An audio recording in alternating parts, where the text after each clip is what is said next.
Vlog on a blog. Tomorrow's news today. Get to the truth.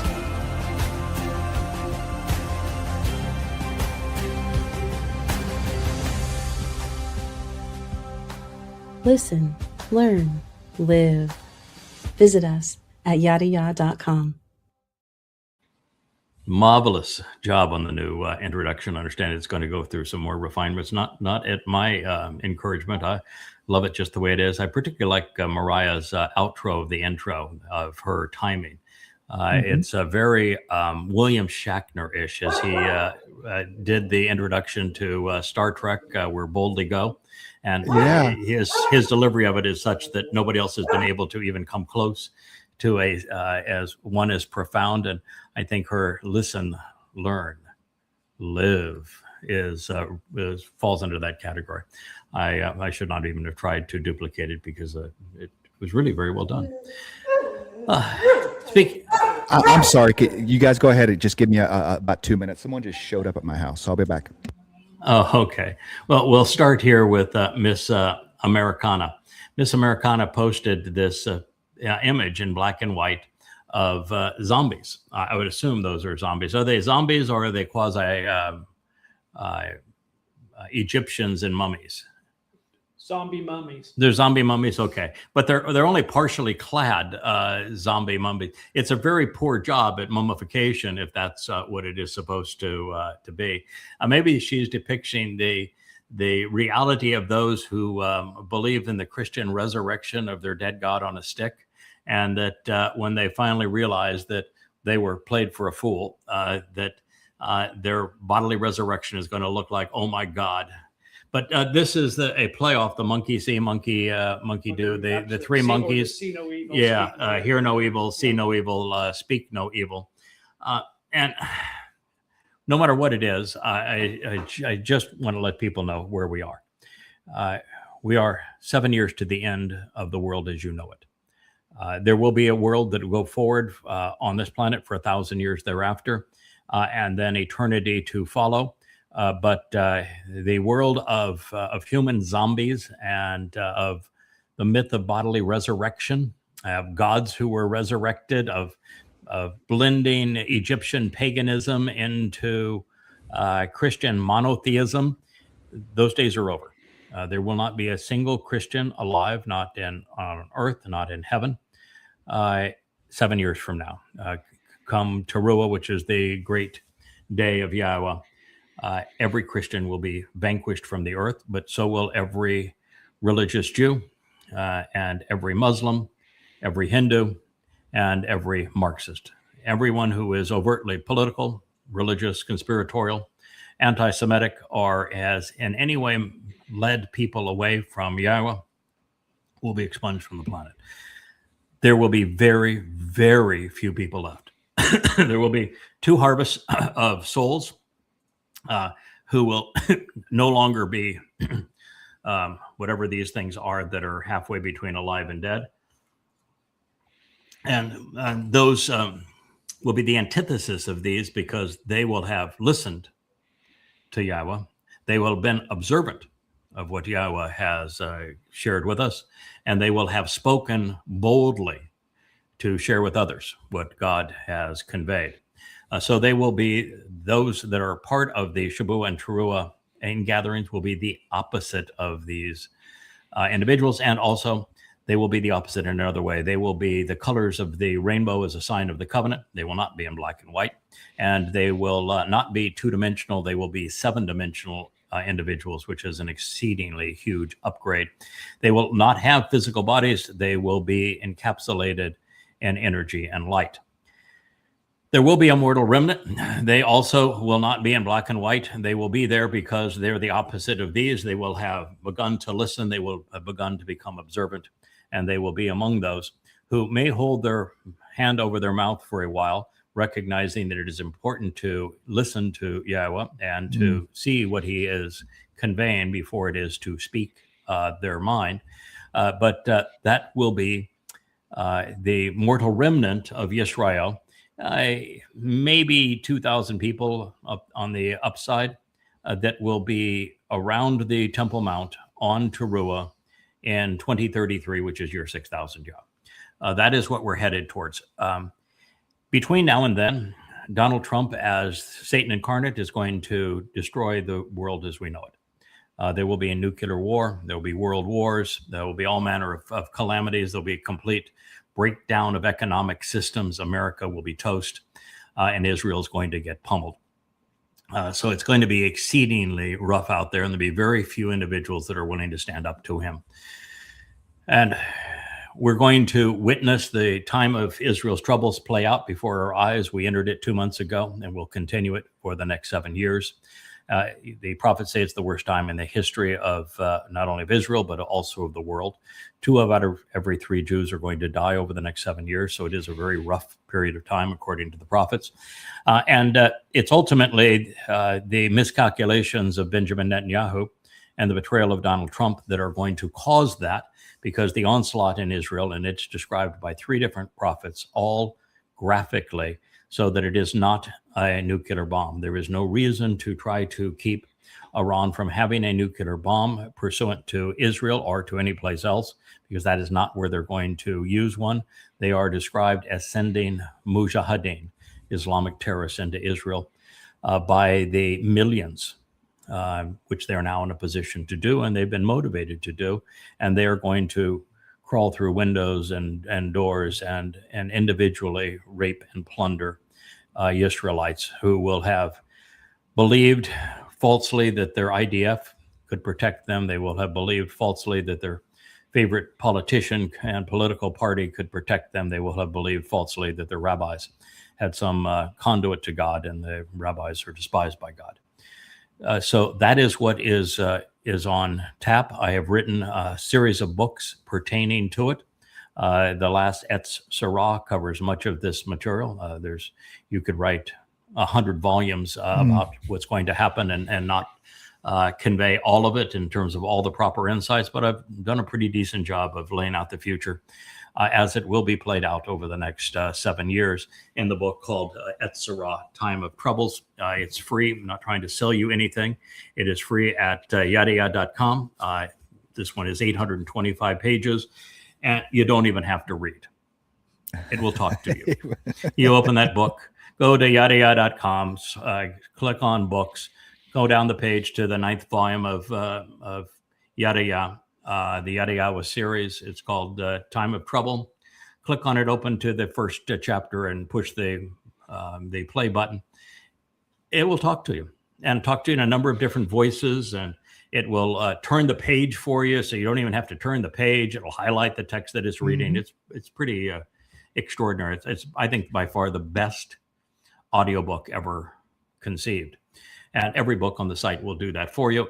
And the charge for doing it is absolutely nothing. You don't even have to sign up as a member, and signing up as a member is also free to be able to listen to those books. In fact, the only thing you have to sign up as a member to do is participate in the community chat and to use the Ask Yada feature, because it was abused by people who shouldn't have been there. That's it. Learn the truth. You can open your ears, you can open your eyes, but probably want to keep your mouth shut until you know a lot more than you know now. And oh, by the way, Miss Americana, there will be no Americana left. The nation that Yahweh is the most vociferous at denouncing in the last days is America. So Israel does not know this, because Israel thinks that America is their buddy or savior, and that Donald Trump is a messianic figure, even though he has already betrayed them. But nevertheless, it's America that Isaiah describes using some 70 different attributes of America, and the prophets describe Donald Trump using scores of attributes that only he fulfills throughout time as the living incarnation of Satan. So that's where you're going, and it's going to arrive in Technicolor, not black and white.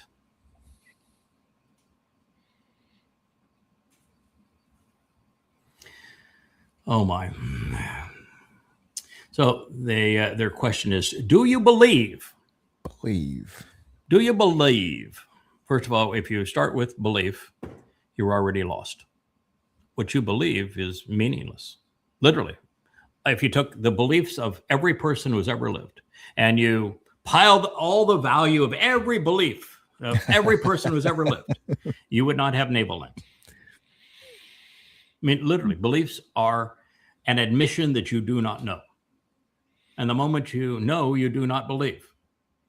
So belief is simply the residue of laziness, of ignorance, of being irrational. Belief is the substance of religion, because if you knew, you wouldn't be religious. So, do you believe that the Bible is 100% true and without error? Well, that's the test of being a Protestant Christian. The Catholic know that they're the ones who edited the text to serve their interest back at the time of Eusebius, who was the propagandist for Constantine.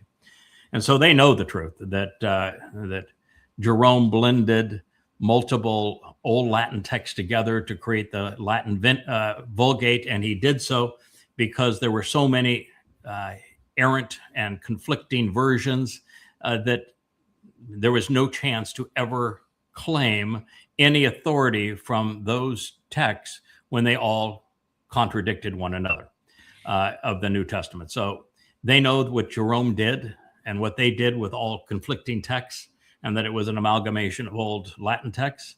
And they know what Eusebius did to create the glue that holds the New Testament together. All of it was written by Eusebius in the 4th century. So they know the truth. It's just a really big money-making scheme for them. The truth is, and this is hard for Christians to fathom, and I don't expect a single Christian to be able to process this rationally. But when you look at the 69 pre-Constantine manuscripts of the Christian New Testament, they're called codices. We have 69 of them.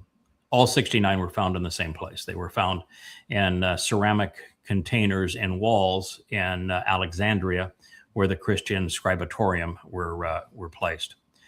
So prior to the end, kind of the middle of the 2nd century, there is no evidence of any kind for Christianity. The oldest codices pertaining to Christianity and its New Testament dates to the mid 2nd century, 100 years after the fact. And of these 69 witnesses, of which I have read them all, and I have provided access to all of them, and I have included them in a series of books called Twistianity, because it's important that you know the original source material. This is it. It's called Yada Yada Twistianity. There's 5 volumes. Each is about 750 pages in length. And what I do is I juxtapose, it means I compare, the statements that Paul and others made to what God actually said, particularly when they claim to quote God and they always misquote him. So I put God's words and their words side by side. They never match. They're always different. And so it is rationally impossible for the Christian New Testament to be true when it claims its authority from the God they constantly misquote and misappropriate.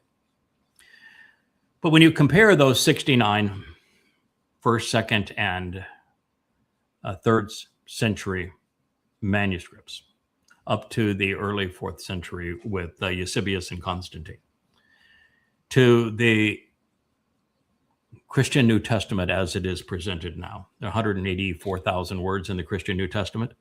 There are 300,000 variances. So you have almost twice as many variances as you have words. So to say, do you believe that the Bible is 100% true and without error? What you're saying is you're completely ignorant of the reality. Now, what I'm saying here is not my opinion, and it's not even subject to debate. The earliest 69 manuscripts of the Christian New Testament disagree vociferously with one another, and there are so many variances that they outnumber the words almost 2 to 1. Those are the facts, and the facts are actually irrefutable. The first comprehensive presentation of the codified Roman version of the Christian New Testament were both written by Eusebius on order from Constantine, who was a worshiper of Mithras, which was the Roman god of the sun on behalf of the Roman legions, and he never left his worship of Mithras. So the whole under this sign conquer, when he was looking up at the sun, well, the sun was his god right to the bitter end. But he had no interest in Christianity other than as a means to control people. And he told Eusebius to create a text that he could use to do that. And Eusebius, we have two witnesses to what Eusebius created. They're called Saticanus and Vaticanus. And they are pathetic. There are more overwritings and erasures than there are words in those texts. They date to the late 4th century, and they include copious things that are not in the original text, including the single most important line in it, which is, "You are the Christ, and upon this rock I'll build my church." That admission not only is laughable. Eusebius was a real numbskull as a writer. What he wrote is just absolutely laughable. But it doesn't appear prior to his copy edits, his inclusions. So if you actually study the history of the text of the Christian New Testament, you will realize that not only isn't it perfectly true and without error, it is the antithesis of it. Mm-hmm. Now, I would go one step further. I'll go two steps further.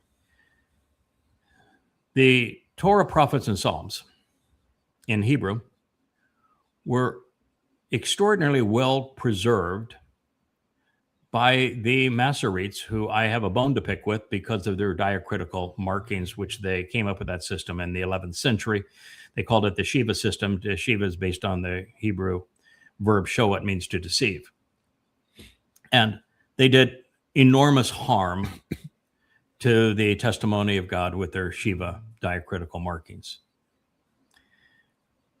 Nevertheless, if you remove their diacritical markings and you just go with the letters that were part of the original Torah and prophets and Psalms, you'd find that their retention of the text as it was written is good within one word in every 14.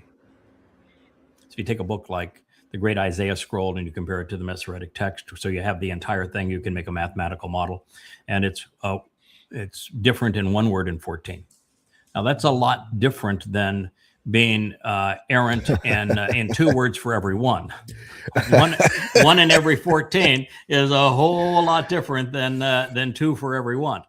But beyond that, most of the changes are fairly minor. There are some that are significant where you know that the Masoretes were being deliberately deceitful. But for the most part, one word in 14 is not terrible once you remove the diacritical markings. Now, beyond that, we have something that is an enormous gift pursuant to the Torah, prophets, and Psalms. That's called the Dead Sea Scrolls. The Dead Sea Scrolls predate the Masoretes by 13 to 14 centuries. There are no diacritical markings to lead anybody astray with them. And they date anywhere all the way back to 3 to early 400 BCE. And because of them, and because of the text they cover, we can rectify the issue of being errant by one word in 14 because of the swaths of the Dead Sea Scrolls. So it's in the range of one word in every 40 or 50. So you're down to 98% fidelity and 2% potential scribal error. And considering the means of transmission, of written transmission, that's better than any other book in human history by an enormous amount.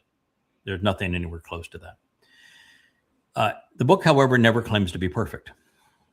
This notion of perfect is a religious concept. God himself isn't perfect.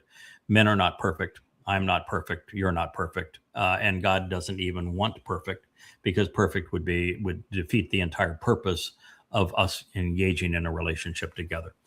Perfect is is a interpretation of the Hebrew word tamim, which is actually the plural of tamam, and tamam means to complete, to fulfill, to finish. It does not mean in any way, shape, or form perfect.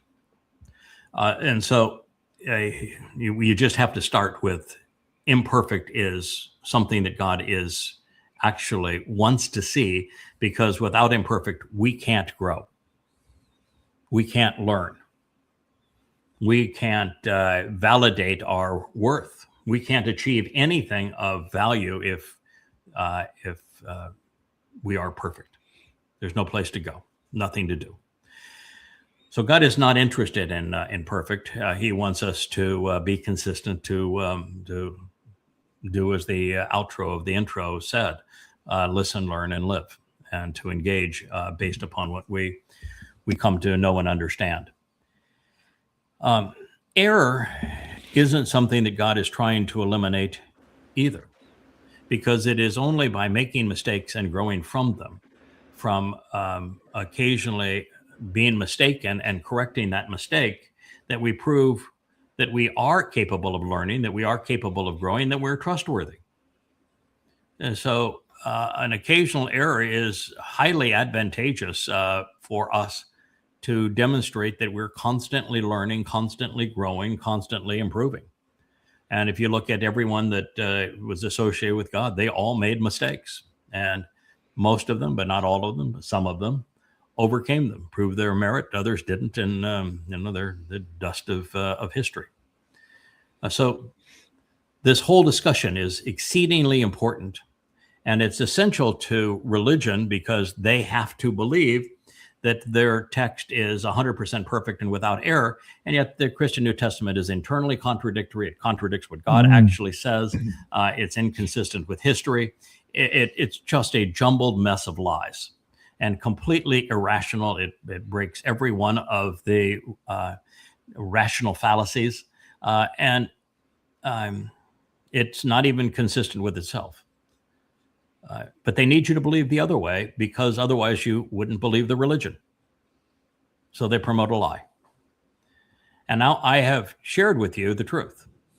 Everything I've shared, you can validate. You can go to yada.com, open the series of Twistianity. It's all laid out there for you. And the facts are all searchable, and they are irrefutable. So I've given you irrefutable proof, if you're a Christian, that you have been lied to. What are you going to do with it? Are you capable of dealing with evidence and reason, or are you just going to be the typical Christian idiot or religious idiot that says, I don't care, I'm going to believe what I believe anyway? I mean, your choice. I'll have to ask my pastor. That's my pastor. Yeah, I can tell you. I grew up a Christian, and I came up with 20 unanswerable questions that I asked my pastors. And because I became quite successful early in life, I was given access to the pastors of pastors, and I brought these questions to them, and I can tell you every single one of them to the person said, what you've discovered is absolutely true. Therefore, what we're saying is untrue. Nothing in the Christian New Testament is accurate, but we make a living doing this. If we were to say what you're saying, there would be nobody sitting in the pews of our churches. There'd be no collection plate. There would be no letters in the mail filled with checks. And if you say what you're saying, they're going to label you a kook. That's what they know. You know, the Roman Catholic Church has long acknowledged there has been great profit in this myth of Jesus. Jesus never existed. It's a figment of Paul's imagination. And I prove it. I absolutely killed Jesus, and he was not resurrected. He is deader than dead. And not bragging, it was fairly easy to do. In fact, it wasn't fairly easy to do. It was so easy to do that in the 5 volumes of Twistianity, I did it 1,000 times over. Jesus never existed. That's the truth. Yeah, they got themselves a one-way ticket to Sheol, didn't they? I mean, to know the truth and then to continue to cover, because it is profitable for me. Yeah, it's profitable for me. It's the absolute. It gives me a Olstein. It gives me a pretty church with clean carpets. Yeah. And don't you? And I want to talk to you like you're middle midgets, but I'm gonna have things that roll off the tongue that make me sound really caring and loving and sweet. While I'm not only lying to you, I'm fleecing you, and I'm depriving you of your soul. Mm-hmm. That's scum, and every one of those guys are scum. Yeah. But at least I make them feel good while I'm doing it, right? I mean, what is the fucking rationale? Look, the rationale for making them feel good is that if I make them feel good, they'll come back to my church. They'll fill the collection plates of my church, and I'll have fancy homes and fancy airplanes, and that's how I make my living. I'm a carnival barker. I'm a con man. Mm-hmm. Yeah. It's all a lie, and they know it's a lie. Mm-hmm. At that level, they all know the truth. I've talked to enough of them over the years, proving that Jesus is a lie, and every single one of them. Yeah, okay, so it is. Mm-hmm. They don't have an answer for anything you brought up.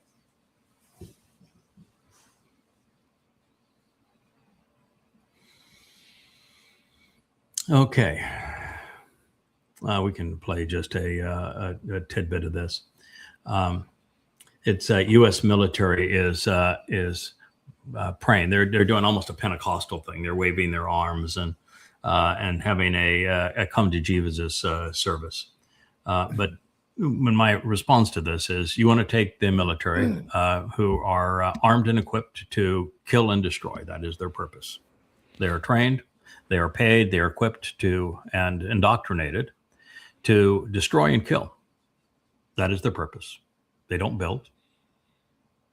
They don't free, ever. Their purpose is to destroy and kill. And you want to elicit your God as their general. So you have a killer God. You have a God whose purpose is to use you to kill and destroy and deprive people of freedom, which is what they do.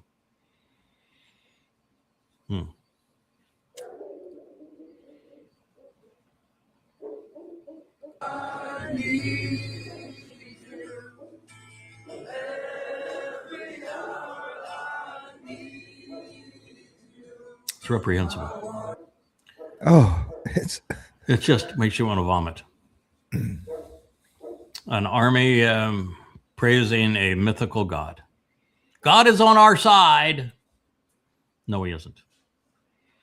The nation that God goes the furthest to disparage in these days is America.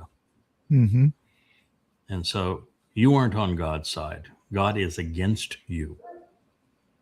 And every one of you who go off there and die on the orders of Satan, Donald Trump, are not only going to have squandered your life for nothing, you're going to add yourself to the roadkill of the worst man who ever lived. I don't care how many times you scream Jesus. He ain't going to hear you because I killed him. And it was easy. And I would do it again. And he was never going to be resurrected after I killed him. The Third Reich was very religious too, wasn't it? I mean, Der Fuhrer was the top of the religious. Mm-hmm. I mean, yeah, when you read Mein Kampf, one of the things that you find in Mein Kampf is a very religious book. Hitler is extremely attuned to the fact that people have to have religion, that you cannot control people, you cannot lead people without religion, that there is no such thing as a purely political mantra that causes people to fight to the death for you. Genghis Khan is the same thing. The texts of Genghis Khan were more religious than they were political. You look at Muhammad. He mixed in religion with his criminal enterprise. mm-hmm. Hitler spoke of what he called the Volksreligion. Now, most people have not read Mein Kampf. Not only read it, but I've compared Mein Kampf to the Quran, and I have 4 chapters of the 5-volume series called Goddamn Religion, where I juxtapose Hitler's Mein Kampf to Allah's Quran. Same book, same message. And what Hitler created was a religion of personality. He calls it the Volksreligion, which means the people's religion. Mm-hmm. And he was the Führer, the leader of that religion. such that the purpose was to worship him. And if you look at Donald Trump creating the Fourth Reich, and with his brown shirts, who are ICE, and him turning the military into a cult of personality as well, and his MAGA faithful, who are Christians, which you see is exactly the same thing. He is wrapped in messianic kind of a garb. He is presented as a godlike figure in all that he does, and yet he is a demon. He is Satan. So we're witnessing this all over again. America is becoming the Fourth Reich, and this time we'll have about as long a livelihood from the rise to the fall of the Fourth Reich. It's not going to survive very long, and it's going to take a lot of people worldwide down with it. The death toll this time there will not be anywhere near 50 million. It'll be north of 5 billion. Mm-hmm.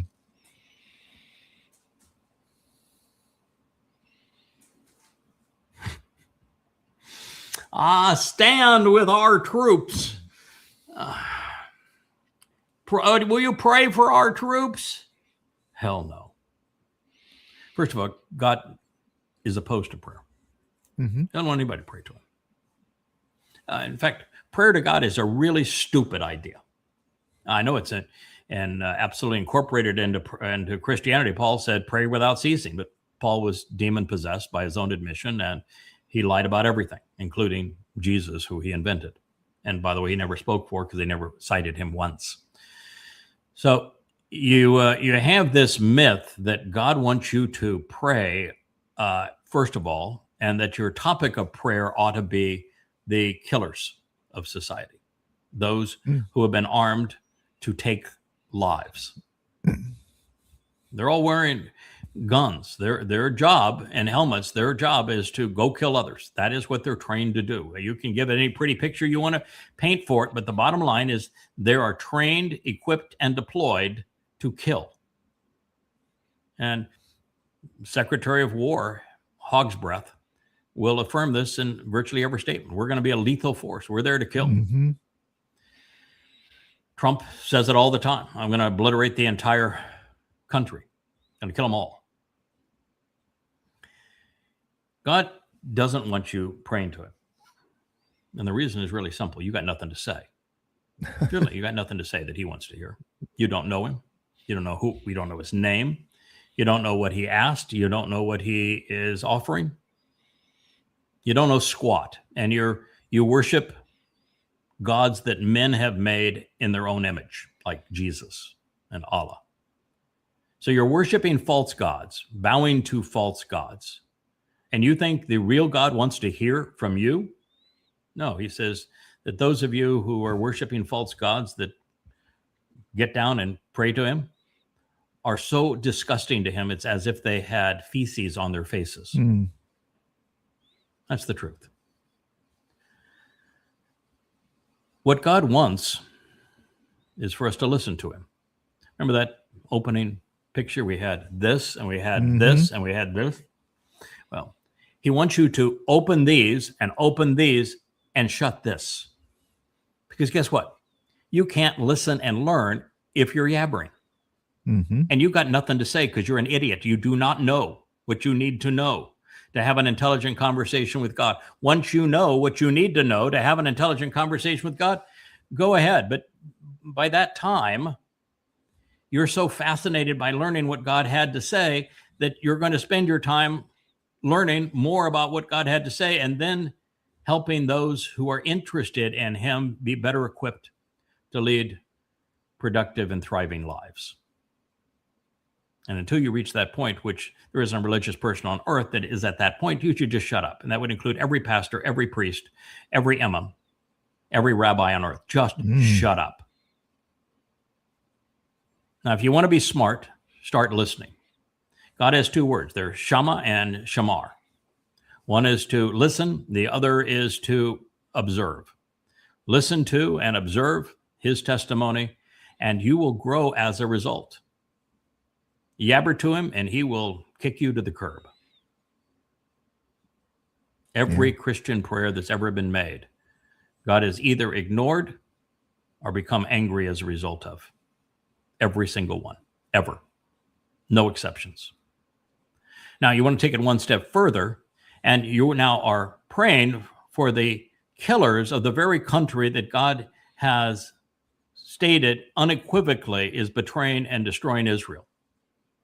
I pray for the killers of Israel.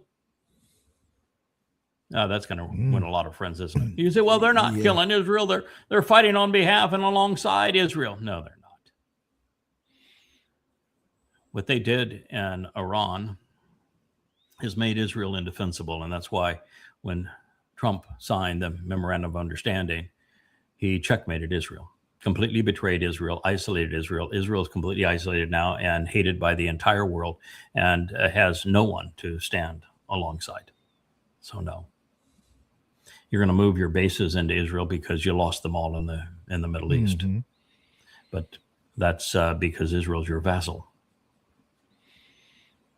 So no, there's nothing more despicable than this. This myth that your military provides your freedom is the great lie that has caused despot after despot to be able to prevail and control populations.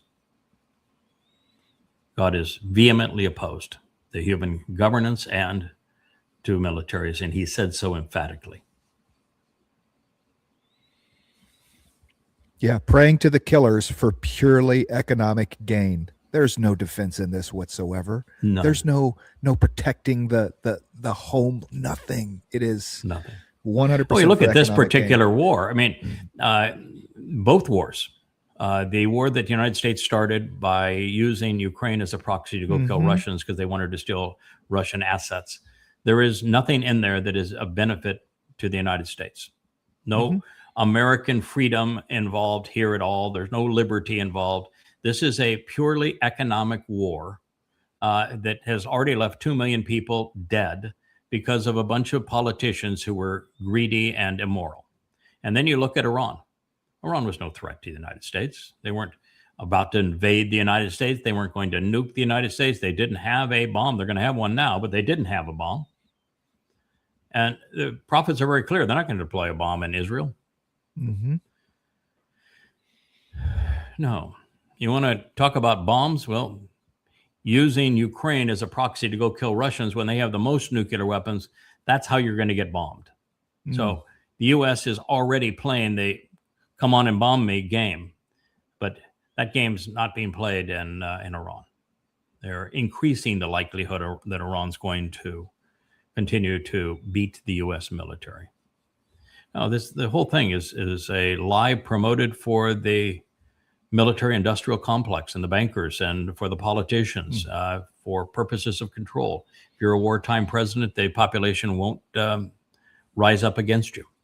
That's the nature of war.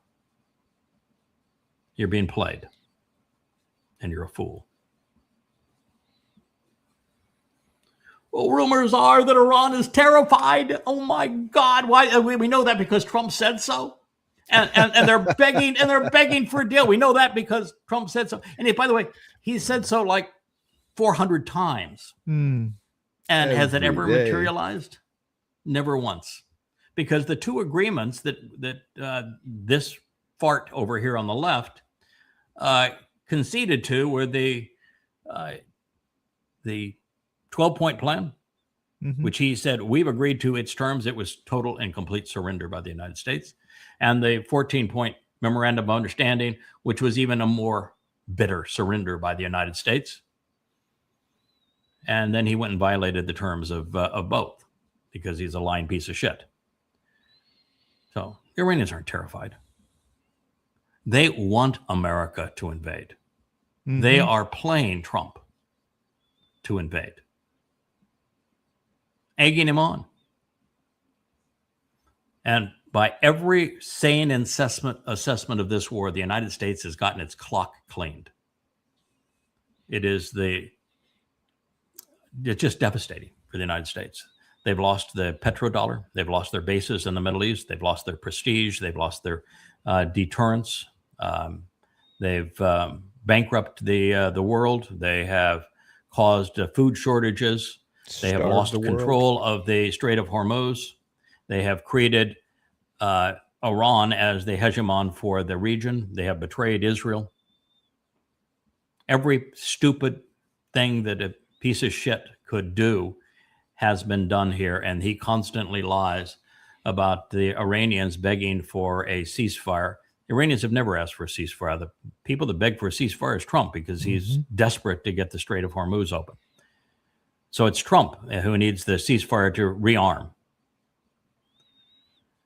Never the Iranians, ever, once. And the Iranians have never begged for a deal. They're always willing to, well, they were always willing to listen. But when Trump was negotiating with them a year ago, in the middle of those negotiations, he'd bombed them. Then he was negotiating with them again, this time with Omar as the go-between, and he bombed them again. Even when he got the concession that he wanted, which was this release the uranium-235 enriched to 60% fissile purity. And he got the concession he wanted, and he bombed them anyway. And so he created this mess. And so the Iranians at this point, when they signed the memorandum of understanding, they got his signature, they held it up. This is his signature. And we read the agreement. Trump violated the agreement that same day by threatening Iran. And then the next day, he violated it again by telling ships to ignore the terms of that agreement and to go through the Strait of Hormuz through their system, as opposed to the system that the memorandum of agreement of understanding prescribed, which was through the Iranian control. That we Now, agreed you to. said- That Yeah, he that we agreed to. signed. That he signed the agreement. So the Iranians will never trust Donald Trump again, ever. Well, they never trusted Donald Trump, period, because Donald Trump's not trustworthy. But there is no mythology that says they're going to be trusted. And now the warmongers, there are these Tristan Magus that are destroying the world by supporting Satan incarnate. Say it's time to finish the job. That's their new slogan. Finish what job? What are you going to do? You bombed every site that you could think of that had any military component to it and accomplished nothing, but got your own bases destroyed and squandered your resources in doing so. And then you started bombing civilian targets because you had no more military targets to hit, and you've committed all manner of war crimes. And still, you're making a bad situation worse. How are you going to finish the job? You going to invade? That's what they want you to do. They want you to invade. America invades, and that piece of shit is known to be Satan incarnate. It's be the killing fields for Americans. There's 90 million people that live there. America going into Iran will be 1,000 times more difficult than going into Iraq. And between Iraq and Afghanistan, between deaths in combat and suicides afterwards with people knowing that what they did was so heinous, you lost tens of thousands of Americans. This won't be in the tens of thousands. It'll be in the hundreds and hundreds of thousands. And you'll gain nothing. What are you going to do? You're going to try to occupy a country the size of Western Europe? You're going to have your Marines scale mountains into and be gunned down in the process. You're going to have them catch the drones, swat down the drones that are sent to kill them because you don't have a defense for that. You're going to let them be the victims of missile attacks that your Patriot missile system now is 4% accurate and being able to target and 80% depleted. What are you going to do? Finish the job. Okay. You want to go finish the job? Send Barron. You go. Pick up, strap on your boots. I know you got bone spurs, but strap on your boots. Pick up a gun. You go. Take Barron with you. Take Don Jr. with you. Take Eric with you. Take the whole clan with you. Heck, you can take your Jared Kushner with you. Take Obama. Take them all. You go. Yeah. General Bone Spurs. The finish the job, that is either hundreds, I don't know, hundreds of thousands, but tens of thousands of American soldiers dead or 90 million Iranians dead. That is to finish the job.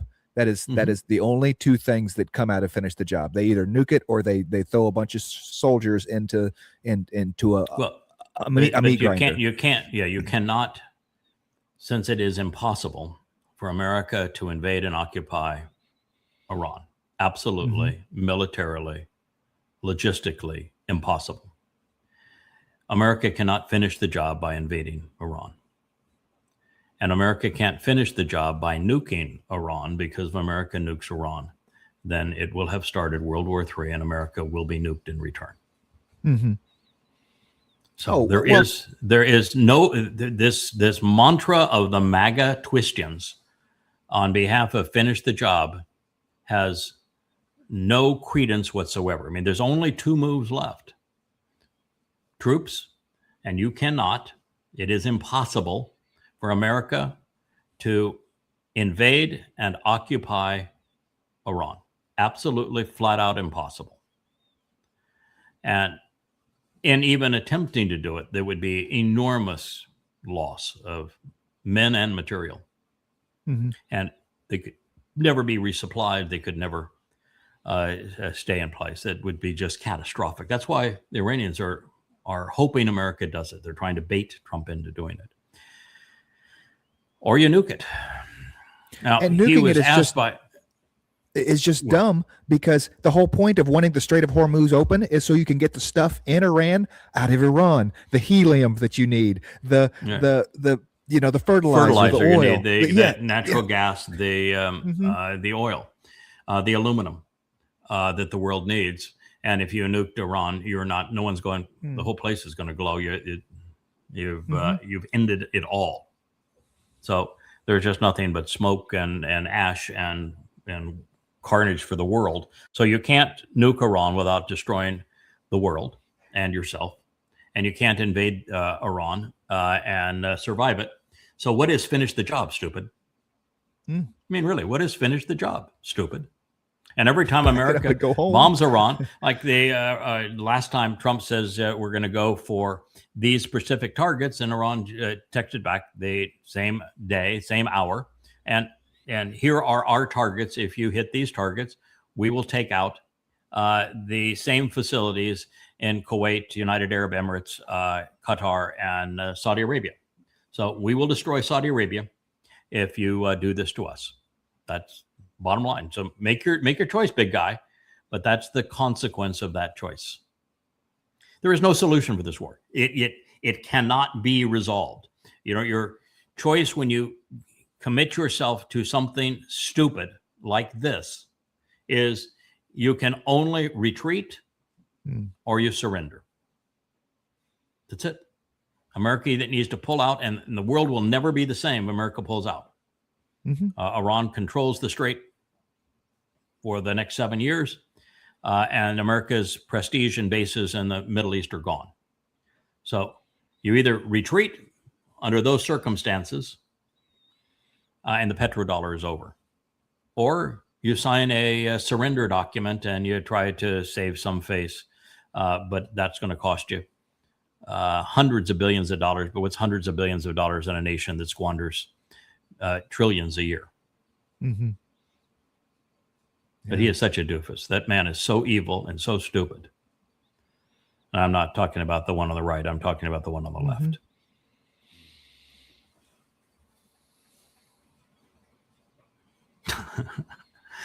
Oh, Thomas E. Dreyer. There is no such thing as Israel. Well, the best documented history of ancient times is in a series of books, some 20 authors over a 1,000-year period. And it's called the Torah and Prophets, and includes the Psalms. There is no more detailed or more accurate depiction of any nation or any people in the history of humanity than that book.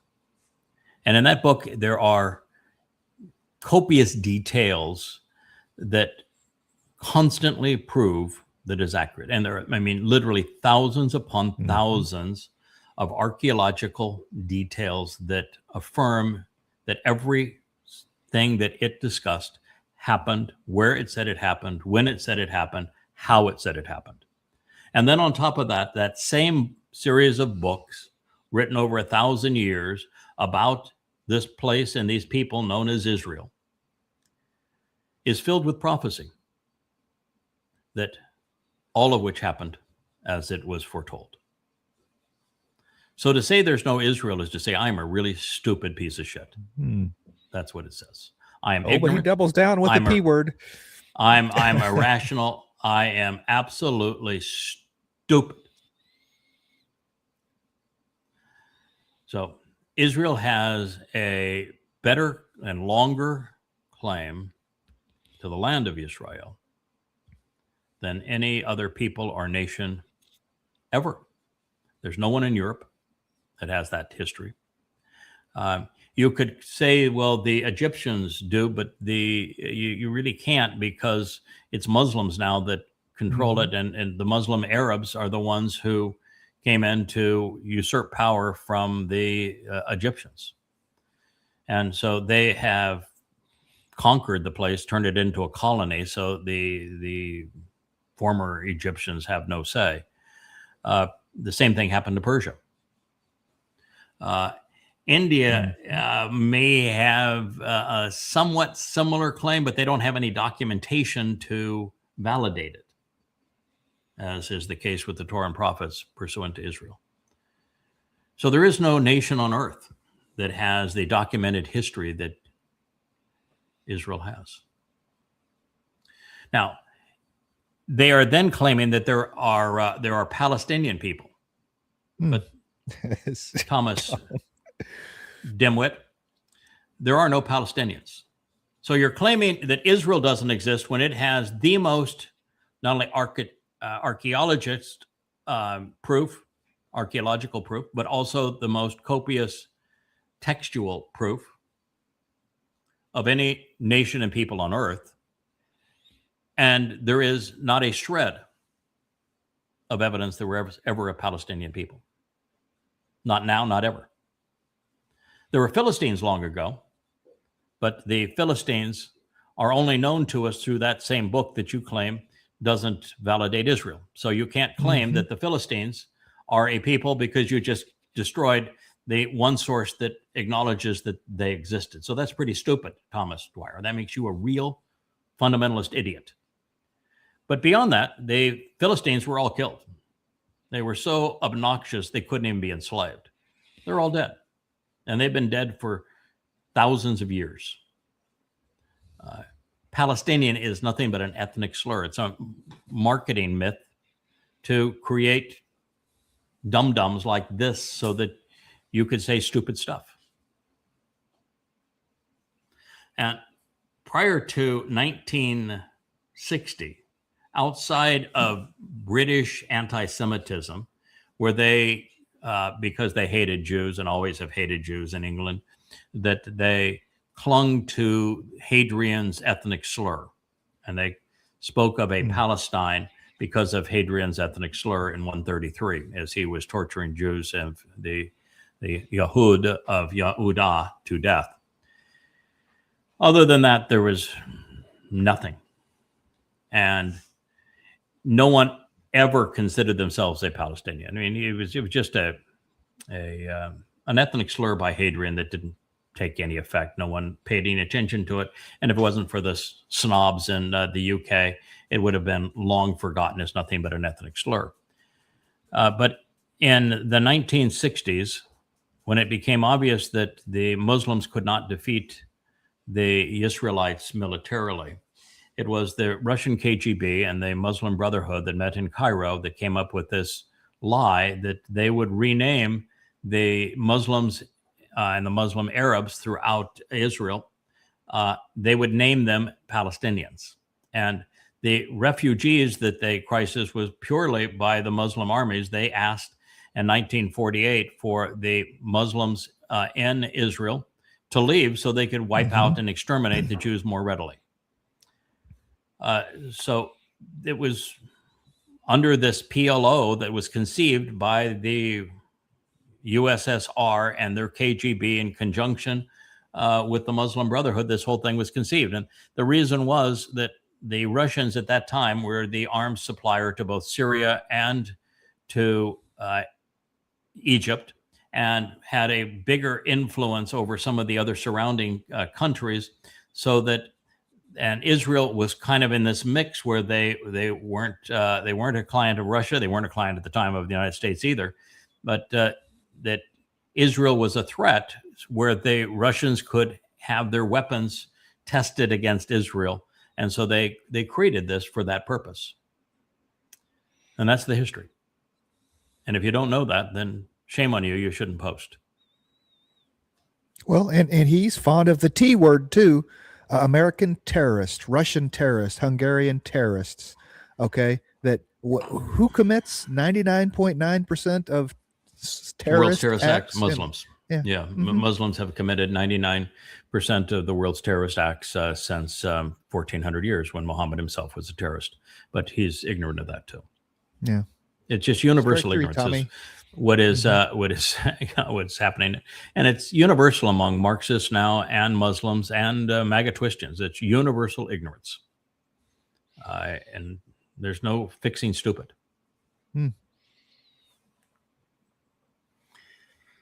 All right, so it's a fun word, but Shekinah. It's Shekinah. They want the Shekinah to return. Shekinah is the maternal presence of God in Judaism. Every religion demeans women. And so every religion has to have something that they can offer as a plum to women to allow men to abuse them. And in Judaism, it's the Shekinah. She is the queen of the Shabbat.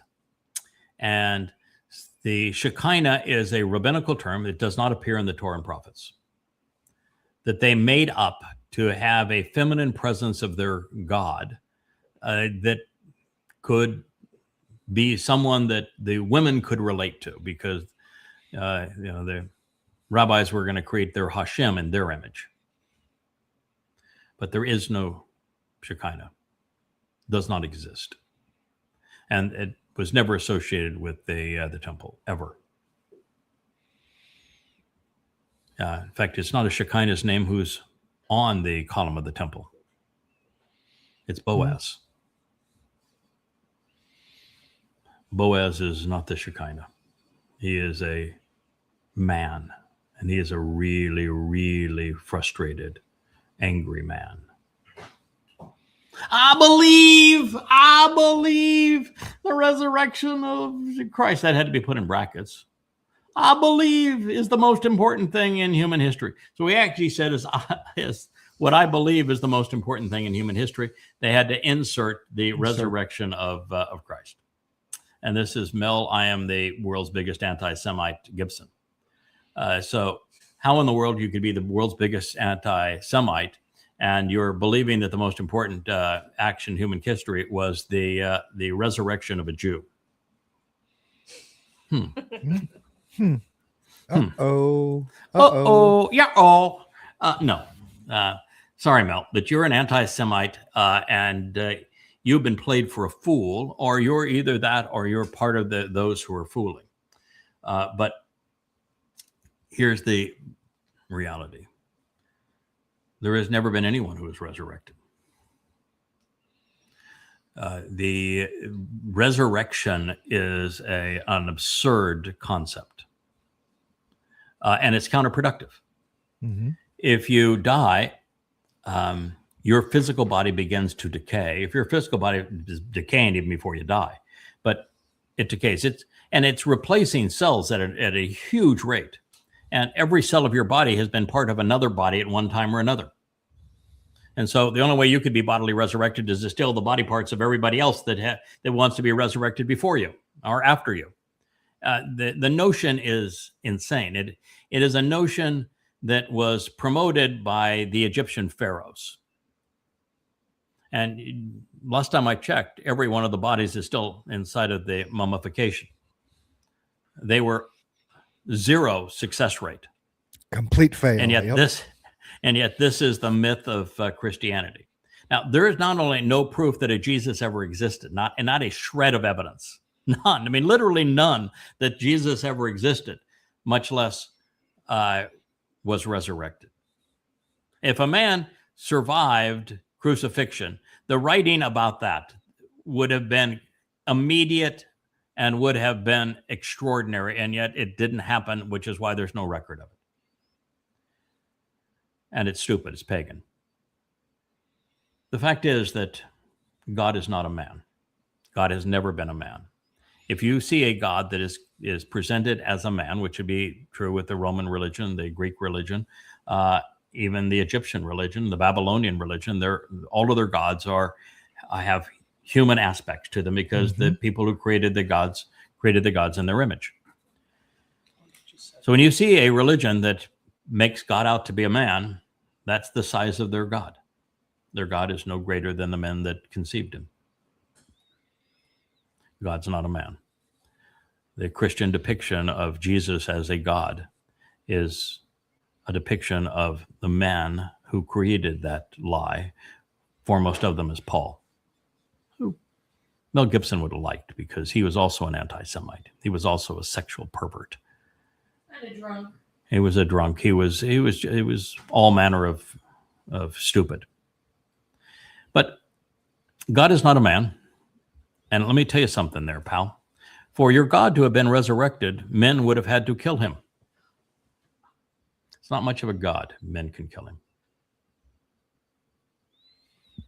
So no. And what you don't know is that there was somebody who was crucified. You don't know the day that was crucified. It happened to be Passover. It's 33 CE. And he actually was the Messiah. He actually was the firstborn of Yah. He was not a God. He was David. And so you've stolen what he did on Passover because you don't understand what Passover represents. And then you had your fake God nap on matzah, which is the more important thing. It is the most important part of the human story, is what was done on matzah, where guilt was carried into Sheol to deposit, never to be seen again. But you're too stupid to know that. Now, it wasn't the fulfillment of Passover that was the most important. It did open the door to life. It was what happened on matzah, where guilt was removed and you know nothing of it. And then you claim that there was a Sunday morning resurrection when simply Bikurim. And the Bokor, the firstborn of Yah, fulfilled Bikurim on the first day of the week, 3 days in succession, filling Chag Matzah as he specifically said he would do. And by you lying about it, by you stealing what the actual Son of God did, you have earned hell for yourself. And you are not going to be resurrected from that. That's the story. Whether you choose to believe it or not, I don't really give a damn. You can cast your soul into hell, and I might even hold the door open for you. I really don't care. Nor does God, by the way. God's not trying to save you. He is active, though, in making sure that you're properly condemned, but he is absolutely not interested in saving you. Nor am I. I just want people to know that you're a fraud. Mel. He's another one that has made it very profitable through his movies and stuff. Yes. This Jesus Christ character. Yeah. Mm-hmm. Yeah. Raging anti-Semite that is promoting a mythical Jew. Mm-hmm. That's Twistianity for you. By the way, he says that in human history. So I guess his God is really a human, just as I had said, although he is a fake human.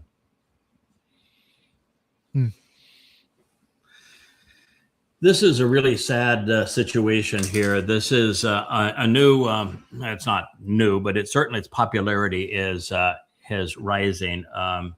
Tisha, if you could go back up a little bit, I need to be able to read that. It's Tisha B'Av. It's the 9th day of the month of Ab. This year it was July 22nd and 23rd of 2026.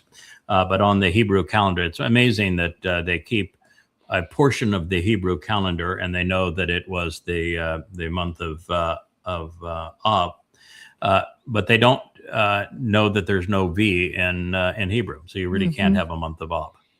There is a month of Abib, but there is no month that is Av. On top of that, God has no mandate for celebrating or mourning the 9th day of the mythical month of Ab. None.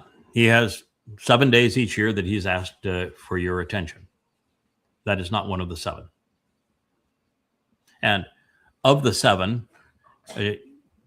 all rabbinic influenced Jews either completely screw up or completely ignore all 7. They misrepresent Passover as the day of liberation from Egypt, and it was no such thing. They make Passover a 7-day holiday, and it's no such thing. It's 1 day.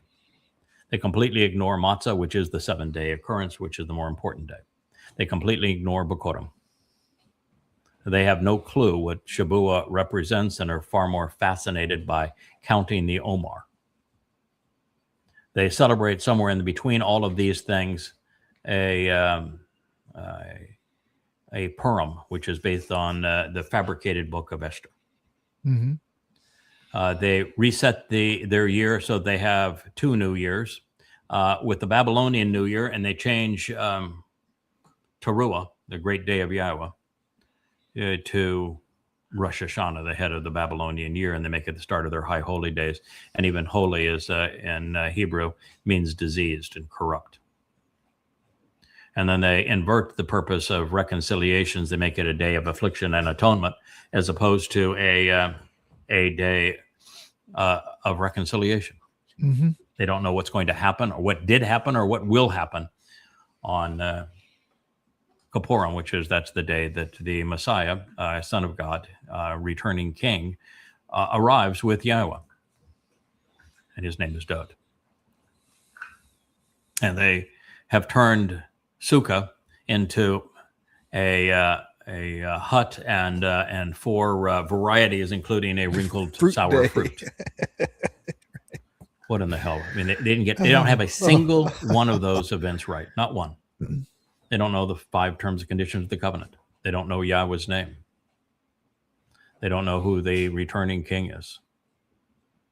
They're completely ignorant of everything Yahweh said in the Torah, including the fact that Yahweh is overtly anti-religious, and the entire Torah reads like a textbook on everything you could possibly do wrong to annoy God. And they did them all. And it didn't change as you turn to the writings and then to the prophets. They have been on a 4,000-year bender.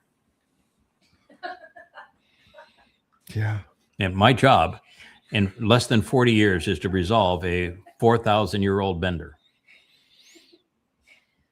So, and they're here doing everything wrong. Of course, this is Vivid, because he is the most obnoxious of all of the people who pretends that he is promoting Israel when he is destroying Israel with every post. The fact of the matter is, they're also praying. God does not ask you to pray. You can see them; they'll bob their heads. You can play this drivel.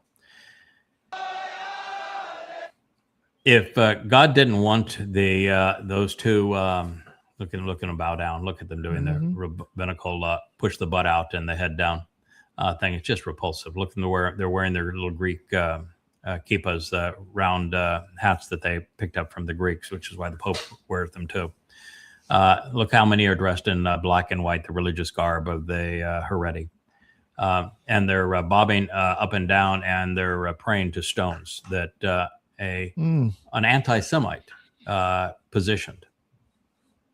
And of course, guess what there's not any of in their midst? Women. These are dudes being obnoxious before God. I don't think there's anything he could do more obnoxious. The fact is, if God didn't want the Babylonians to destroy the first temple, they wouldn't have. If God didn't want the Romans to destroy the second temple, they wouldn't have. He wanted them destroyed. He wanted them destroyed because it was symbolic of the destruction and the morality of his people. They were destroyed on both occasions because Israel wouldn't listen to the prophets. They wouldn't listen to God. And they created the conditions where the destruction of those temples was inevitable. And it was Israeli civil wars and Israel's fighting among other Israelis and against God that led to the destruction. The one time that somebody said, maybe we should listen to God. I found an old copy of the Torah. It was buried in someplace in the temple, all dusty. I read the damn thing and found out we shouldn't be religious. I got rid of all the religious artifacts. We brought the priests back up to speed on what they're supposed to do. We asked God for a 2-week extension because we couldn't get it done in time. There's 185,000 of the best armed forces in the world camped outside of our walls. And God says, well, maybe you should celebrate Pesach, Matzah, and Bikurim. And they did. They returned to God's original plan. And God spared them. One Malach came down and poof, 185,000 of the best armed forces in the world disappeared. Maybe they ought to try that because that would work. And but before that and after that, they were obnoxious. I mean, literally obnoxious. They have erased Yahweh's name, removed him from their lives, and overshadowed his Torah with their Talmud. God has no interest in them whatsoever. God does not bless Jerusalem. He cannot even recognize the place. And there will be no eternal capital of Israel. There will be a remnant of Israel, but that is not the nation of Israel. And that remnant will be in the 1,500 to 2,000 range, down from 15 million Jews today. We're looking at 1,500, maybe 2,000 at the most. All the rest will be gone. One in tens of thousands. So that's your reality. Read the prophets. They're clear. I have, you should have.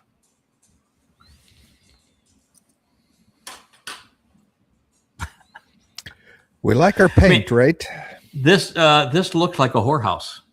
I have been through all of the palaces, Peterhof, for example, the Hermitage, lived through all of the Versailles, and then also those palaces that were built by the America's oligarchs during the Baron days, and they all are a much classier version of this. This is trailer trash version of gilding here.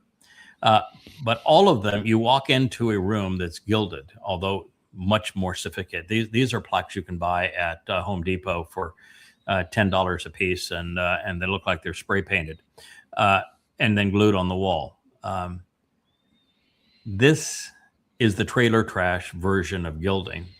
And the actual version of gilding, when it's done aesthetically, is still creepy.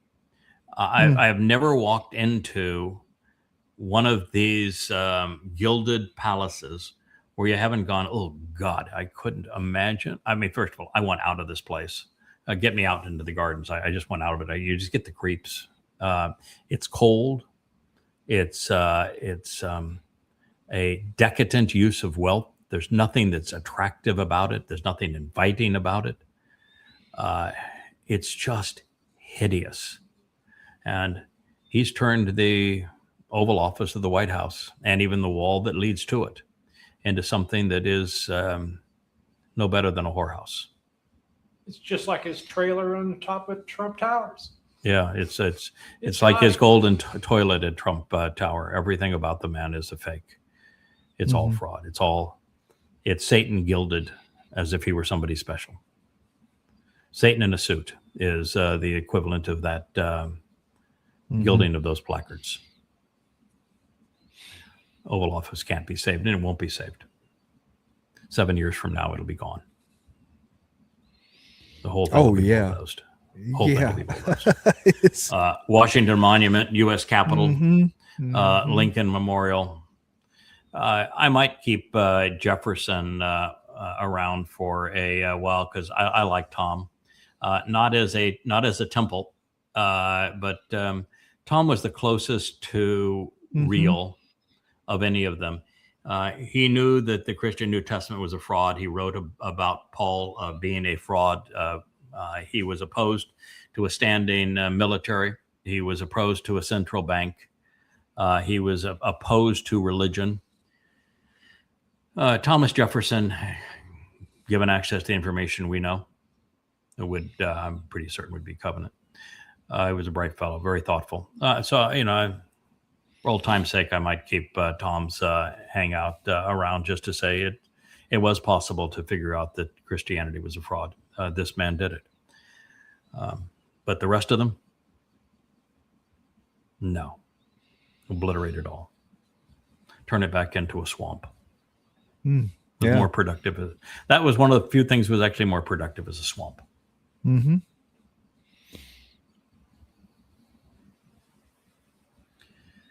So here is this gargoyles. The gargoyles actually are a Christian thing. They put demons on the side of their churches, and it's a really weird Christian thing. So they're claiming that Sodom and Gomorrah were toasted because they were the first gay and lesbian friendly city. And yet there is no indication in the depictions of Sodom that they were actually sodomites. Mm-hmm. And if you want to say that, well, the fact that they wanted to know the two fellows that walked in there, you have a real problem with that, because one was 920 years old at the time and was the most famous man on the planet at the time. He was Noach. The other was Shem, who would become the most famous man who ever lived. He's died in another life. Those were the two people who walked into Sodom. What they found in Sodom was that everybody was unreasonable. They were not a single decent person in the place.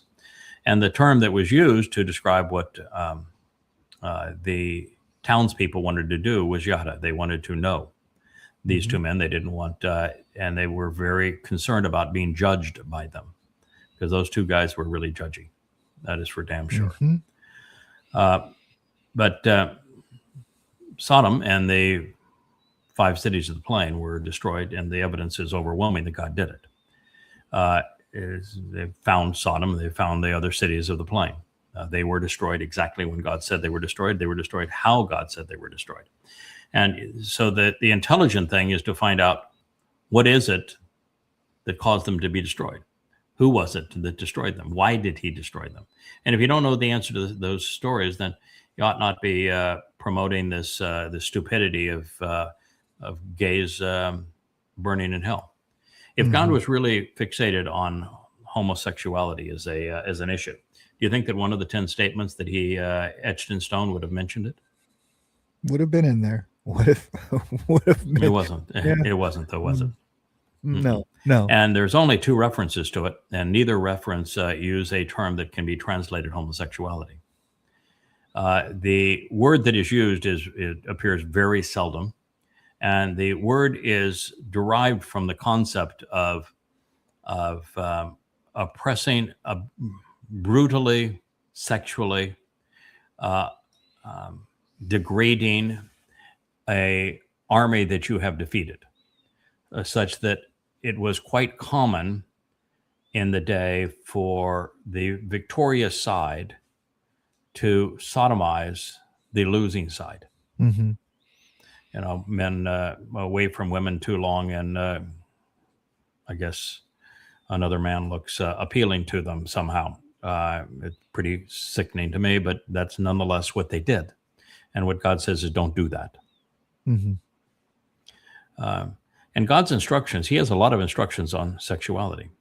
And he never says that women can't hang around with other women and be sexual with them. There was physical contact between God's favorite person, Dode, and his favorite person, Jonathan. Mm-hmm. God had no problem with that. God had no problem with Dode having well north of 10 concubines. He had no problem with Dode having well north of 7 wives. He had no problem with anybody having sexual relations apart from marriage. He doesn't even have a word for marriage or a marriage vow. God's not interested in the same things that the religious are all freaked out about. What he says is no sex with animals, no sex with dead people, no sex with your mother, with your father, with your brother, with your sister, or with your children. No incest, no pedophilia, and no rape. You want to have sex, you need consent. That's what God had to say. And yet, the priests of Christianity are pedophiles. The pastors of Christianity are screwing other their parishioners' wives. And you look at Judaism, they try to keep it secret, but the fact is that there is a huge crisis on rabbis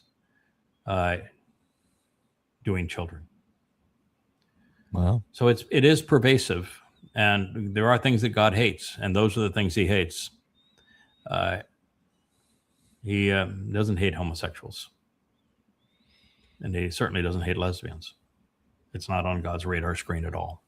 I'm certain that God's preference would be that the model that he created for Adam, that a man come to know a woman and that they work together to conceive children and raise them, is God's overwhelming preference. Yeah. But sexuality is so far apart from the core part of his message, and is something that God actually celebrates. The most beautiful story in the Torah and prophets and writings is the love affair of Ruth and Boaz, and it's very sensual and it's very graphic. And the worst is the rape scene that concludes the preceding book, that of Judges, and it's despicable. It's also graphic, but it's despicable. And so it's all about your attitude as you get together between men and women, and the way you treat people.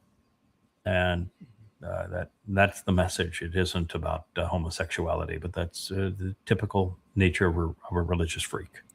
Yeah, I don't even think that it's about sexuality at all, because it's 100% about power.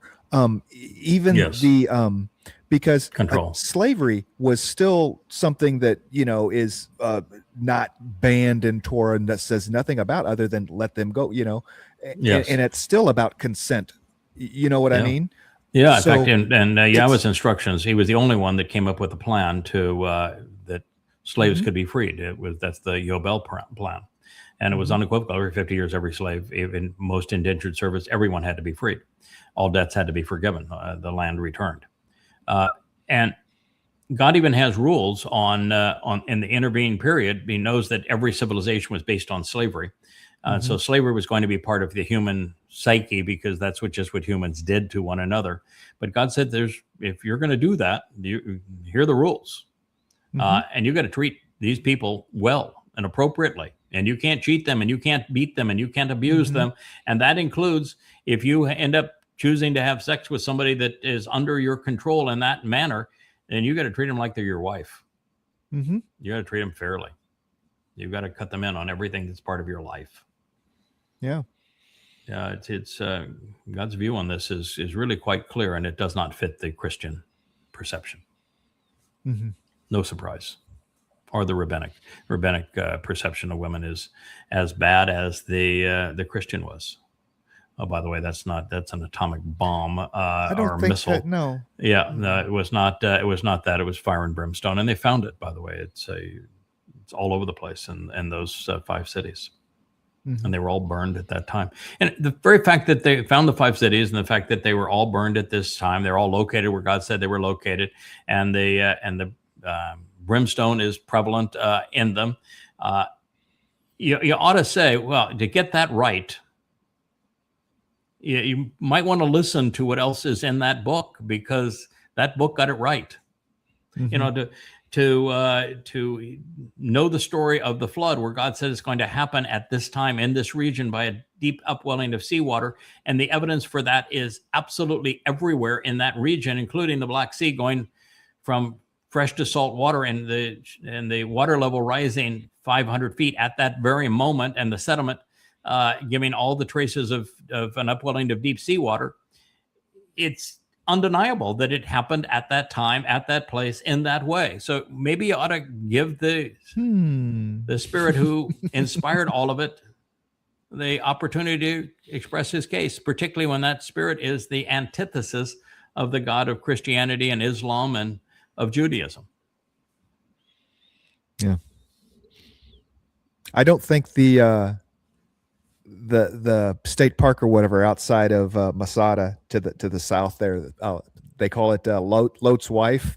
I don't think that's really Lot's wife. No. Okay. So. It didn't actually. It doesn't say that she's turned to salt. It actually says she has a covering, or it is adorned in salt. Which would be the blowback of that city, because it was located where the Jordan River dies into the Dead Sea, and the Dead Sea was incredibly saline, and so it's the aftermath of what occurred at that point, because she stayed there and wanted to go back. She longed for what was her old life. People love make it. They love their society. They no matter how ungodly it might be. Oh yes, here we are again. Ramping up, aren't we? Yes. Okay there, Hog's Breath. Yep, this is Secretary of War Pete's Hog's Breath. Their sacrifice will not be forgotten. Well, I'm here to tell you. They were sacrificed by you, Hog's Breath. Their death is on your soul. You started this war. You caused them to die. They died for nothing. There's nothing heroic about this. You can wrap it in a flag-draped coffin. You can come off the airplane. You can cover it before POTUS and yourself. It doesn't change the fact. They believed you, and you betrayed them. And they're dead. And you're going to pay the price, because your soul is forever stained by their blood. And I intend to hold you accountable. Hog's Breath. Do you think they're going to be out there having these little photo ops and stuff when there's 10 coffins coming back a day, 25 coffins coming back a day, 60 coffins coming back a day? At one point, do they shut off the cameras? At what point is too much to, you know what I'm saying? Because this is a photo op. At what point can't you retrieve? Yeah, at what point can't you retrieve the bodies, and you just have to bury them there, as America did on island hopping in the Pacific, as America did on above Omaha and Utah Beach.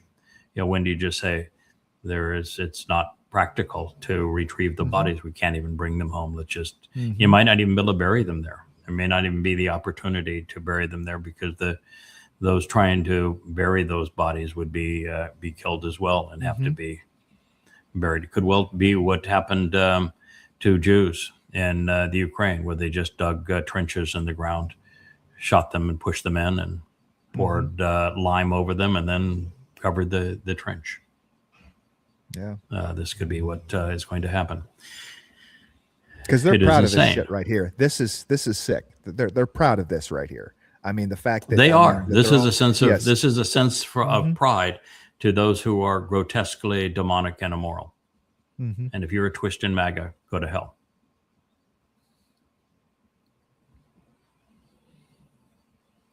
Yeah, this is interesting. No matter who you vote for, the bombs keep falling. If you look at King George I, he is the one who began this war, where he decided that he would engage American troops and cost American lives to defend Saudi Arabia. Saddam Hussein, who had been an ally of the United States, who was armed by the United States to go kill Iranians, had done something that would have been exceedingly beneficial. He not only invaded but took over Kuwait, and he was on his way to Saudi Arabia. And had he been successful, we would have had the best dictator in the Islamic world in charge of that area. It would have made for a much safer world. But George Bush was into financing bin Laden, or financing from bin Laden. He had made his fortune investing Saudi Arabian funds. His grandfather and his benefactor, George Herbert Walker and George Prescott Bush, had both funded Hitler's brown shirts. That's how they got their money. They were given access to Auschwitz as to mine the coal that was gasified to run the German war machine. That's how they made their money. He was a genuine scum, and that whole Desert Storm war that he created was to sacrifice American lives for his personal pocketbook to protect Saudi Arabians. That's pretty disgusting. You got Bill Clinton and his war in Kosovo. There was no justification whatsoever, none. And yet he got NATO to join America to go kill a bunch of people, just dropped a bunch of bombs with absolutely no justification. Why? Because he was being hounded by the Monica Lewinsky thing, and he needed a distraction. So he started bombing people for that distraction. One of the worst of all time is a man that I knew quite well, spent a fair amount of time with him. A man who told me when he was elected, if he were elected president, he would be a wartime president, that he would start a war because he knew that was the best way to ensure that he would become a second-term president, because people rally around their president. And my life changed fundamentally when I had to oppose him, which I did through Prophet of Doom and Tea with Terrorists, because he did something incredibly stupid. He sacrificed tens of thousands of Americans to make a bad situation worse in Afghanistan and then in Iraq. There was no justification whatsoever for entering Afghanistan. There were no Afghanis involved in 9/11. And it was a tragic mistake to enter Iraq because there was absolutely no presence of Al-Qaeda in Iraq. Saddam Hussein hated fundamentalist Muslims, didn't trust them. And so they didn't exist. Every bit of that was a lie. And he sacrificed tens of thousands of Americans, both to death in theater, most by American malfeasance, and then the suicides that followed. Barack Hussein Obama was the murderer by drone. Tens of thousands of people worldwide without trial, just based on him saying, yep, go kill him, were murdered by drones. He is the man where, when he was president, I learned that the drones are going to be the end of humanity as we know it. It's killing by remote control. During his first term, Trump was mostly just an idiot. He did give Ukraine the tools to stop Russian tanks, which grossly exacerbated the killing fields in Ukraine, such that a few thousand dead Ukrainians became 2,000 dead Ukrainians over time. But he was mostly a nincompoop, other than his horrible handling of the Ukraine proxy war and his exacerbation of the problem. You get to comatose Joe Biden. He is the one who made certain that America would continue and would escalate this proxy war against Russia. 2 million people are dead because of his lies. He lied about everything pursuant to that proxy war. And as a result, we are on the precipice of World War III and a nuclear war because of the devastating lies of that man. And now you have Trump 47, who is literally the personification of Satan. He is demon possessed by Satan himself. He will be the most deadly man, the most diabolical man in the history of the world by the time it's all done 7 years from now. And he is trying to obliterate Iran. And it couldn't be anything that could be worse for the world than what he is attempting to do, while he tries to also control Venezuela, Cuba, Greenland, Panama.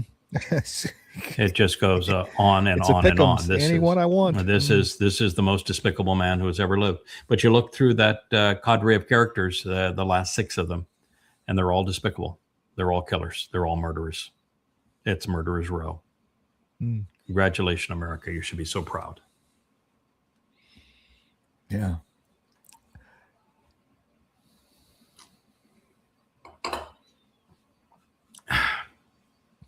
That's kind of funny.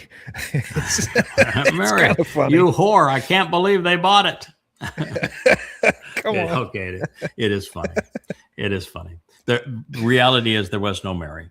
The term Miriam among a Hebrew would be would relate to Miriam, who was the sister of Moshe, of Moses, and she was struck with leprosy. She was cast out of the community. God used her as the example of divorce for claiming to speak for God falsely. And her name means to be embittered, to be rebellious.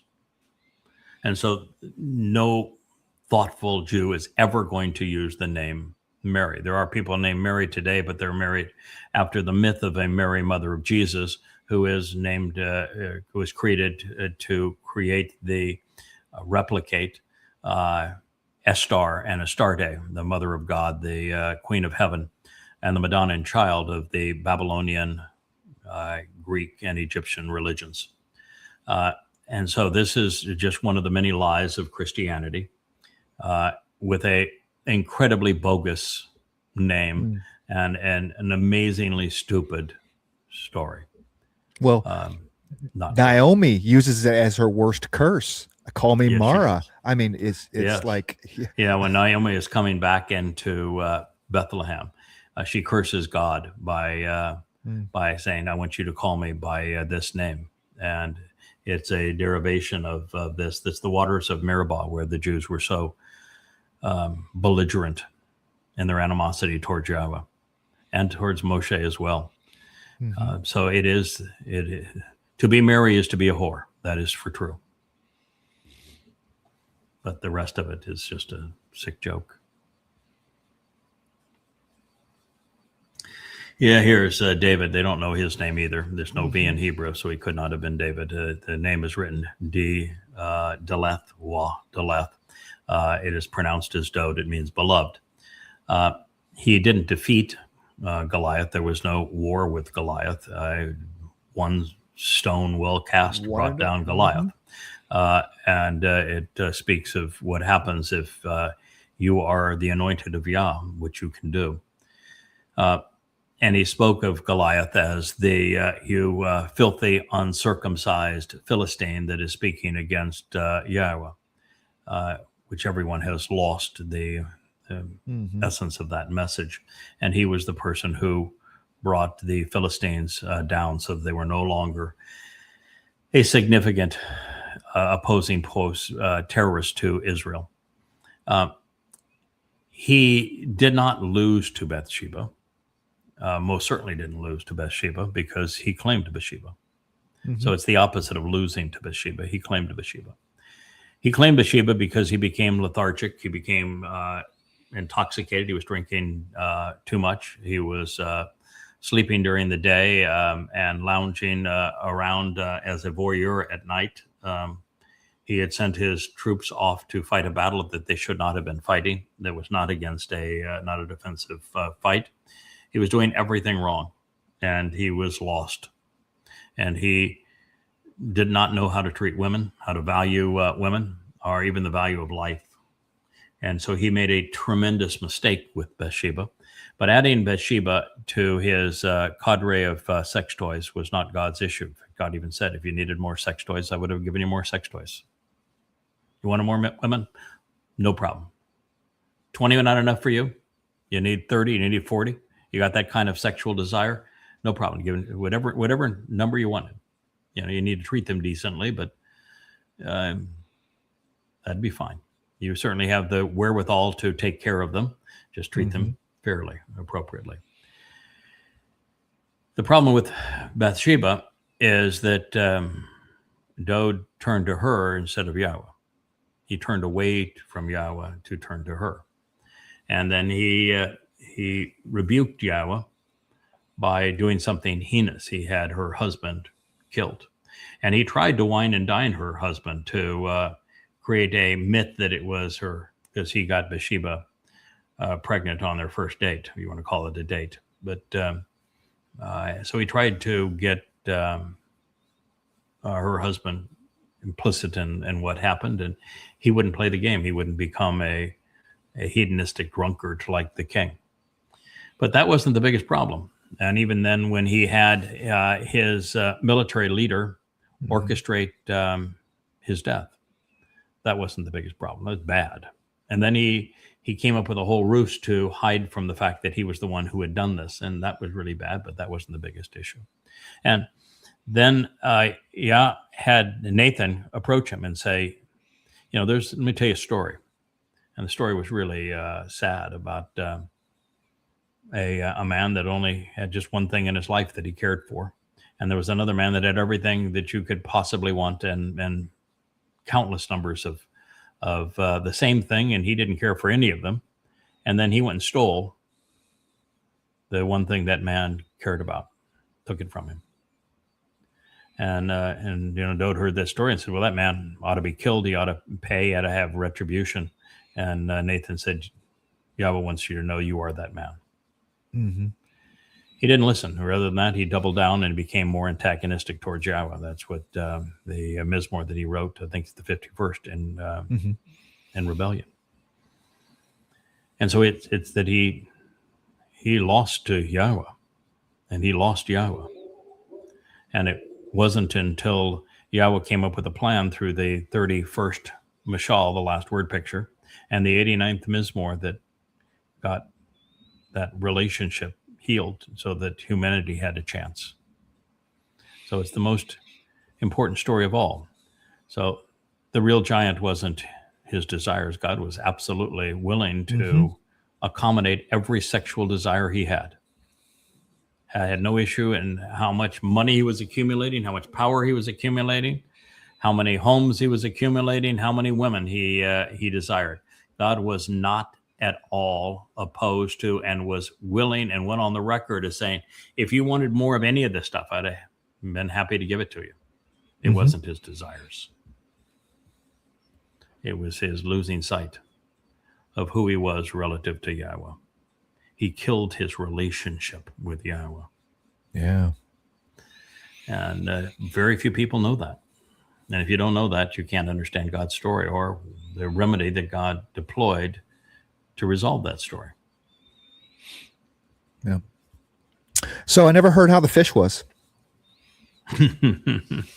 I did make an announcement. After the fish that it was spectacular. My good friend Tibby is the one who caught the red snapper at 500 feet, which means that they were good to eat. And he brought these 4 snapper back. He cleaned them, prepared them, deboned them, and scaled them, and then chopped them up so that they were the protein and ceviche. And then he studied ceviche recipes and found the best possible one and mixed in cilantro, which is really effective in it. Jalapenos with the seeds removed, so you get the flavor without the bite. Bell peppers, lots of red onion, and cherry tomatoes, and some cucumber. And he cooked all of that for 45 minutes in lime and lemon juice, which cooks the fish and takes the bite away from all of the other things. And it makes for an absolute delicacy. So you don't ever cook the fish over heat. You cook it with lemon and lime. And I will tell you, I think it was spectacular. Awesome. What do you think there, Rich? I would eat my vegetables. Yeah, Rich doesn't like vegetables. He's a steak and potatoes man from Kansas. Yeah. And Rich had a triple helping. So it's pretty obvious that it was delicious. I had a second helping as well. it was absolutely magnificent for those of us who appreciate ceviche. You know, we live on an island. I do sushi regularly, and ceviche happened to be my favorite meal. So I'm easy to please in this regard. But that was probably the best that I've had. Certainly the best I've had in the last 20 years. That's saying something for a guy that gets around like you do. So yeah, so that was really. I mean, you're not eating at dive ceviche places, and you know what I'm saying. You've been around the world. It's like, well, so nobody. Pretty... You know, it's like there are old pilots and bold pilots, but they're not old bold pilots. There are people that eat at sushi dives, and there are people who eat sushi at places where they know the chef and where they get their fish. But there are no people who eat sushi and dives who are around to tell the story about it. Yes. You need to know what you're doing in this regard. We're actually pretty expert at sushi and how it is properly prepared and served. Leigh and I have spent a lot of time in our spare time learning about sushi.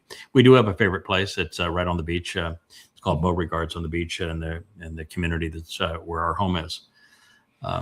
And we will occasionally cater a meal with our friends, and we'll bring in a sushi chef to do that. So we happen to be a fan of it. One of our very favorite things to do, and I know that's not everybody's favorite, but oh, I love seafood. I mean, growing up, Missouri. Grew up on a cattle ranch, so I mean, you know, 2-inch steaks, any cut you wanted, we you know, was nothing to me. For me, the big thing was going someplace and getting seafood. You know, that was always the treat, because you know that was. Well, I like both. Yeah, I like both. I like to eat, there's probably 7 or 8 cuts of steak that I really love, and have many different ways to prepare it. My favorite meat happens to be lamb. So I'm really pretty lucky in the Iowa thing. But of seafood, I love salmon. We can't get much halibut here, but I did dearly love halibut previously. But we have wahoo, which is fairly close to it, and wahoo is lovely. We get lots of fresh bluefin tuna here too, that's caught in our local waters, and bluefin tuna, ceviche, and just raw is really marvelous. We eat pretty well here. Life is good on this island. It's pretty primitive, right? Yeah, and the roads aren't very good, and the utility is really terrible, and you have to use satellite internet, and the government is corrupt, and if you're sick, you're going to die because well, there is no hospital. So, you know, you're moving to a place where if you get sick, you're going to die because there's no functional medicine. Or here. I'm driving. Or you're driving, yeah. Right. He's the crazed driver to the hospital. And I walked in, the first time I've ever walked into that hospital. When I had the kidney stone, I walked in the hospital. I turned to Leigh and I said, I would rather die than stay here. This was just smacked of death to me and human corruption. And we walked right on out. So, you know, there's issues, but there's, you know, you've seen the views that he has, even from this office, which is the library office. You've seen all the views from the ocean, the sky office, which are gorgeous. So, you know, we sit above the sea, perfect weather every day. It's really and you know, it's inexpensive because we are so primitive that most people won't put up with that kind of primitive lifestyle where you really have to do for yourself. You know, we cultivate all of our own drinking water. All of our water comes from the sky, and we collect it. You know, you have your own septic systems to take care of the outbound as well. We generate our power. Well, I've got 100 panels on the roof and 6 very large Tesla batteries and a full-blown solar system. So we generate our own power as well. And we grow a lot of the things that we eat here too. Leah has quite the garden. Now that she's distracted making songs and intros and outros, she doesn't garden quite as much as she used to, but she still does. And we eat that as well. So life here is good. I like it. And if you're gonna do this job, it's nice to be in a fairly isolated place because you don't have many friends and you have lots of foes. I can agree with that. I can agree with that. Nothing wrong with a little isolation. Nothing wrong with a lot of isolation, actually. So No, there isn't. Yeah, you'd like. I think you'd actually like it here. It's quite different than being isolated in Missouri, but it's better weather than Missouri. Oh, sure. The ocean, you don't have much of an ocean in Missouri. And I don't know if you're an ocean guy or not, but I happen to love the sea. God picked a guy from the sea. Absolutely. I love the sea. Love boats, love the sea. Love beaches. And I'm a warm weather fan. I've spent a lot of time in the mountains and high altitude and snow and that sort of thing. And the right time and the right environment, it's pretty, but I like. For a little while. Right. Yes. I happen to like waking up and deciding, am I going to put flaps on today or go barefoot? And what color are my drip dry shorts going to be today? And, right. You wear a short sleeve shirt. So you've got two items of clothing, drip dry shorts and a short sleeve shirt. And that is really all you need for attire. And so I happen to like that kind of an environment. Anyway, enjoyed the show with you. We had lots of things to talk about, and we'll be doing a Luminaries show this afternoon. Continue to proceed through what leads to Moab and then into the book of Ruth. And I cannot wait to walk everybody through what I learned in Yeshaya 10 and what we can deduce from Yeshaya 11, because I think Yeshaya 10 and 11 comprise the most important prophecy in all of the prophets as to who this individual is. And I just wrote a new introduction to it, which is to say this is the most unique and profoundly important prophecy that is stated anywhere. And there is no other option as to who this is about. And so what are you going to do about it? Yeah. So, and it is absolutely not messianic, as the Twistians would have you believe, or the Mother Goddess cult would believe. There is nothing remotely messianic about it. While the actual Messiah, who is Dode, represents the tree of lives for opening the door to life on Passover, he is the Etz Kayam for having done that. This is the other tree. This is the tree is specified as the tree of knowledge. And so he is the other tree, and he is absolutely, unequivocally not the Messiah, but he knows him really well. And he is the tree that brings you back to the tree of lives. Without that knowledge that he is disseminating, there is no access to the tree of lives. Yeah. And that is the story of the Choder. So I look forward to sharing it with everybody when we have the opportunity. Anyway, thank you, Rich. You were fairly quiet. A couple of outbursts there for the man and the circle, but you could always blame that on the host, who is fairly verbose. That is correct. I represent that statement. That's okay. Thank you to Kevin. We'll be with you later today. Good day. Hey there, thanks for tuning in. That was Fetch. Gotta run now. Catch y'all on our next podcast.